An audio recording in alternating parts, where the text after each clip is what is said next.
Are we going to turn the lights down? I feel like I'm being interrogated because the light is bright. Yeah. Light? I swear I didn't do it. Alright, I did, but I'm not going to. Light? Okay.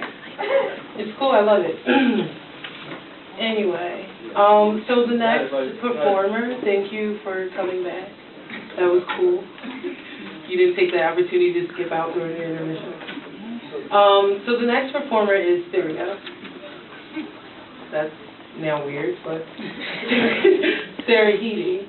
Heady. I apologize, Sarah, I've never met you, but I'm happy that you're here. And I can't even see out into the audience because the light is like right.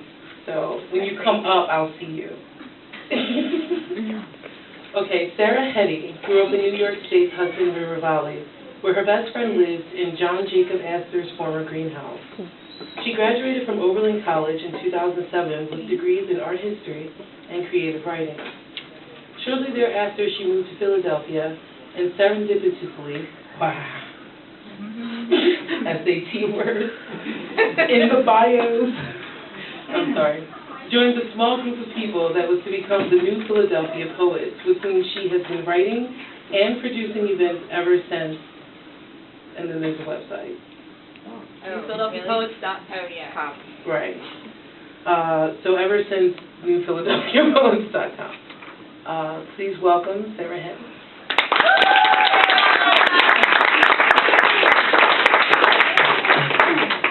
I wish that the website that had been on there was www.whythefuckdoyouhaveakid.com, which is really amazing. I highly suggest it. Okay. I'm sorry, guys. All right. I'm going to start with a slightly topical poem and move into some other things, and then end up with something I hope you'll all enjoy. Okay. The addition of money has done quite a lot for this neighborhood. I trace my findings back, ultimately, to something I overheard on the street from a non-native speaker of this intersection. My instruments were disinfected in purest urine. In a tremendous centrifuge, I placed vials of every kind of alcohol and begged someone to spin it for me. I screamed when it wouldn't rotate. There was something that didn't click. I swam across train tracks and train tracks to find it, until they collapsed upon the river, revealing a type of concrete called reinforced bullshit in prevalent use through the 1890s. Remember tangrams in the gifted class? The lady handed you several shapes and said, make anything you want, while the others were given a single triangle and told to hope really hard. Together again, we learned about intangible nouns and how they are things you cannot see or touch. For example, honesty.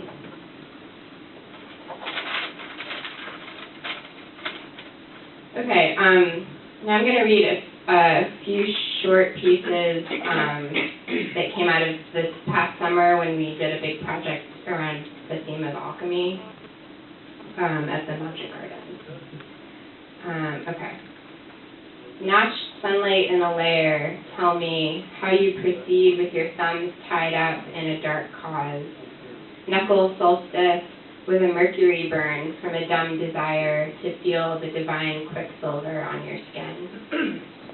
Vaporous we rise, just born from fog and flood and crystal pane flooring, set and swept from the Sun King's foot, suspended in the hall of mirrors, about to step.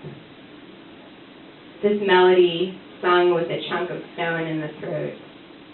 You see, I've forgotten my name and waste time trying to remember. So I bask, awaiting, wrinkling under the rays and sleeping late and writing home to Saturn, telling him of my aching knees and wall-eyed, goat-like stare. January babies never learn. We killed the sun. Screaming, the administration, word flow swept up in a plugged duck. Heavenly, sticky wet heat bringing all metals to their knees, begging for the end. Dyslexia ascends. Understood, we stand holding hands, palms up to receive chemicals of the sun and of the smog. Nose tips lateral to the ground, eyes closed and desirous of black. The sleep forever, or at least the waking up in another time. A bird's nest of copper wire, former conductor of bathwater heat and electric razor buzz. The liquor bottle dispenser that someone almost broke at our rager. The loadout. In a mound, tit of the earth, the insects. Trailers in tow by pickups, stowed full with lightning bugs and scarabs. Down a red dirt road, ferrous as the philosopher's stone and dusty, proceeds the load, illumined, immortal, toward the lake. The creek on the right, a westerning sun behind. The significance lifts wheel over wheel, motoring over waste. In a dim bush, that partly extinguished symbol, the ever-there bird from Daydream. As the neon ton rumbles and splashes its murder of wings into water, only two beetles float, gray barely glow, intravenously truthful and surviving every attempt at erasure.